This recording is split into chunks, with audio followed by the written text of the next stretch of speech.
What's up, everybody, and welcome back to my channel.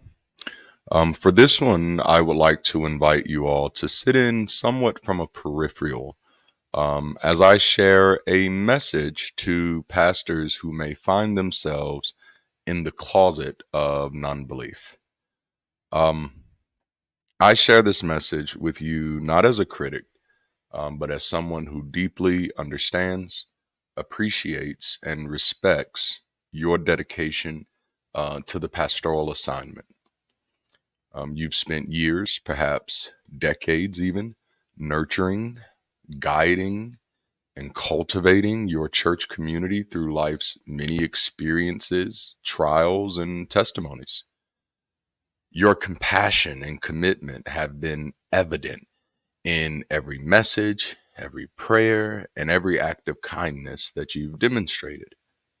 Yet, I know that many of you may be struggling with a profound and very private challenge, and that is your own non belief.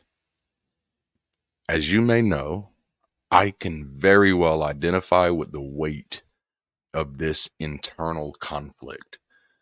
The very foundations upon which you have built your life's work, your legacy. And so it may very well feel shaky for you right now, even terrifying.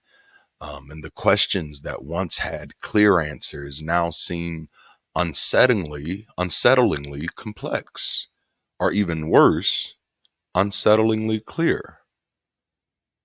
This struggle does not diminish your value or even your self assigned purpose, because as the fog clears, you'll soon realize that you chose this path for a reason. If anything, it enhances your capacity for empathy and understanding if you allow it to. It places you in a unique position to connect with those who are grappling with doubt and seeking to find meaning in the madness of misinformation. And I urge you, as a former brother in the faith, to not hide behind what is expected of you because it is comfortable. Instead, step out and do what is desperately needed. People need your honesty, your uncertainty, and your willingness to update your understanding and message with accurate and helpful information. You may no longer have your faith, but your passion for helping others remains undiminished. The desire to make a positive impact in your community is likely as strong as ever. This passion, backed by your experience and commitment to people, is your greatest asset.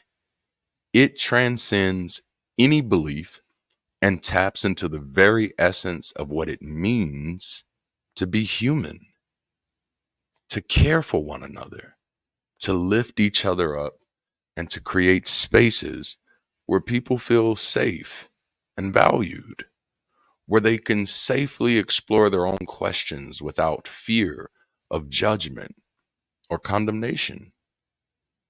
I'm not necessarily telling you to walk away from the pulpit. If you feel that tug, do what you need to do.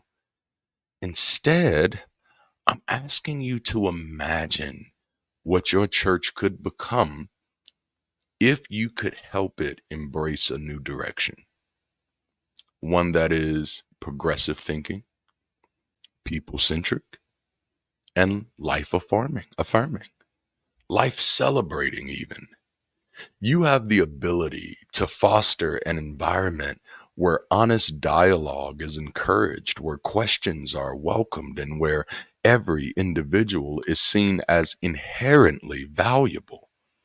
Your messages can become conversations that inspire hope and action, discovering with your community new ways to focus on love, compassion, and people rather than deities, doctrine, and dogma.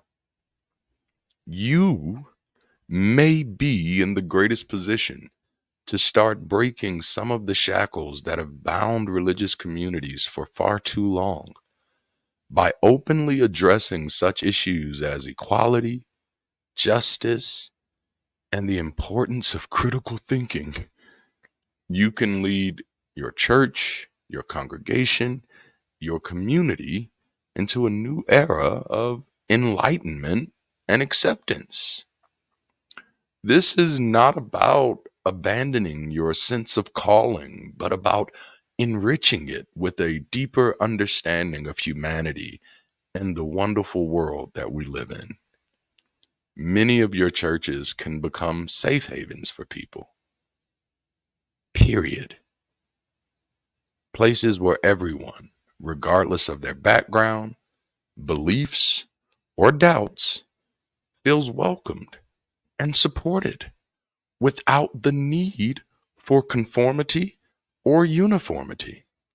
By fostering inclusivity and understanding, you can create a community that truly reflects the teachings of love and compassion that we so desperately wanted to believe was at the heart of many religious traditions.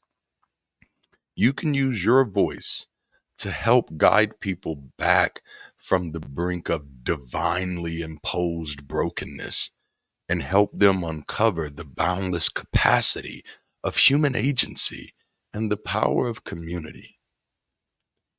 We live in a world that is still learning how to pull itself together. We face countless challenges from social injustice to environmental crises, and we desperately need leaders like you to help cultivate communities that can rise to meet these challenges. Your passion can drive initiatives that bring people together, promote cooperation, understanding, and collective action beyond the bounds of outdated and harmful superstitions. You are in a powerful position to make a difference. Your journey may be complex, and the road ahead will likely be challenging, but your potential, your capacity to effect positive change is immense. Embrace this opportunity to lead with compassion and honesty and to create a legacy that is both transformative and enduring. If this message finds a home in your mind, please reach out and I will do everything within my capacity to help you start making the transition, regardless of where you are in your journey, without causing any undue harm. And my commitment to you is that if you reach out to me, it will remain confidential until you're ready for it to be otherwise. I love you, and I hope I caught you in time. Until next time, keep rising.